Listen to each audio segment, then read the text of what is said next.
પ્રધાનમંત્રી શ્રી નરેન્દ્ર મોદી આજે જમ્મુ અને કાશ્મીરના કટરા ખાતે 46,000 કરોડ રૂપિયાથી વધુના અનેક વિકાસ પ્રોજેક્ટનો શિલાન્યાસ, ઉદ્ઘાટન અને રાષ્ટ્રને સમર્પિત કર્યા હતા। બહાદુર વીર જોરાવર સિંહની ભૂમિને વંદન કરતા તેમણે ટિપ્પણી કરી કે આજનો કાર્યક્રમ ભારતની એકતા અને દ્રઢ નિશ્ચયની ભવ્ય ઉજવણી છે। શ્રી મોદીએ કહ્યું કે માતા વૈષ્ણો દેવીના આશીર્વાદથી કાશ્મીર ખીણ હવે ભારતના વિશાળ રેલવે નેટવર્ક સાથે જોડાયેલ છે। આપણે હંમેશા માં ભારતીને કાશ્મીરથી કન્યાકુમારી સુધી કહીને ઊંડા આદર સાથે બોલાવ્યા છે।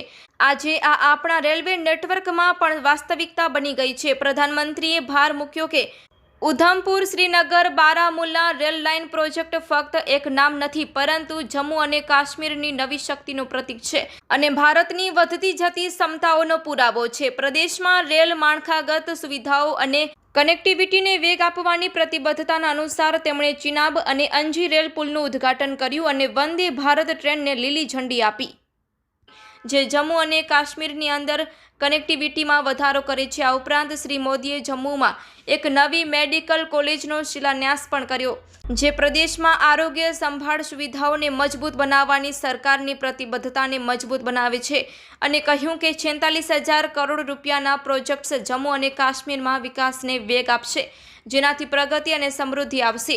પ્રધાનમંત્રીએ વિકાસ અને પરિવર્તનના આ નવા યુગ માટે શુભેચ્છા પાઠવી। ચિનાબ અને અંજી રેલ પુલ નદીથી 359 મીટરની ઊંચાઈ પર સ્થિત સ્થાપત્ય અજાયબી ચિનાબ રેલ પુલ વિશ્વનો સૌથી ઊંચો રેલવે કમાન પુલ છે।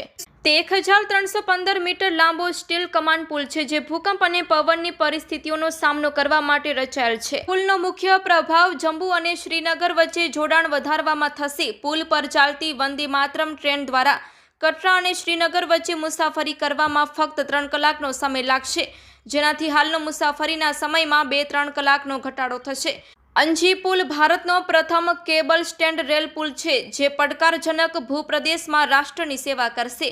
કનેક્ટિવિટી પ્રોજેક્ટ્સ અને અન્ય વિકાસ પહેલ। પ્રધાનમંત્રીએ Udhampur Srinagar Baramulla rail link project પણ રાષ્ટ્રને સમર્પિત કર્યો। 272 કિમી લાંબા USBRL પ્રોજેક્ટ, જે લગભગ ₹43,780 કરોડના ખર્ચે બનાવવામાં આવ્યો છે।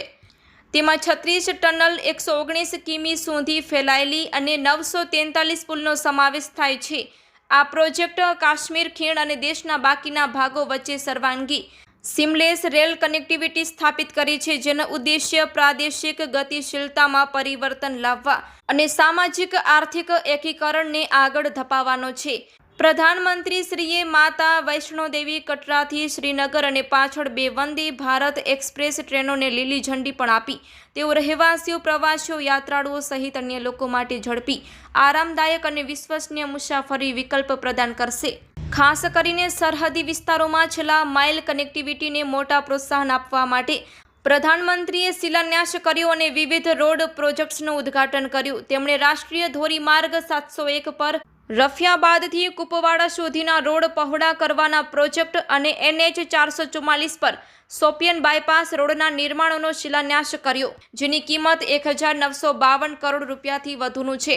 તેમણે શ્રીનગરમાં રાષ્ટ્રીય ધોરીમાર્ગ 1 પર સંગ્રામા જંકશન અને રાષ્ટ્રીય ધોરીમાર્ગ 44 પર બેમીના જંકશન પર 2 ફ્લાયઓવર પ્રોજેક્ટ્સનું પણ ઉદ્ઘાટન કર્યું। આ પ્રોજેક્ટ્સ ટ્રાફિક ભીડને હળવી કરશે અને મુસાફરો માટે ટ્રાફિક પ્રવાહ વધારશે। પ્રધાનમંત્રીશ્રીએ કટરામાં 350 કરોડ રૂપિયાથી વધુની કિંમતના શ્રી માતા Vaishno Devi institute of medical એક્સેલન્સનો શિલાન્યાસ પણ કર્યો। આ રિયાસી જિલ્લામાં પ્રથમ કેમિકલ કોલેજ હશે, જે આ પ્રદેશમાં આરોગ્ય સંભાળ માળખામાં નોંધપાત્ર યોગદાન આપશે। Report by Ejaz Shaikh, Bhavnagar.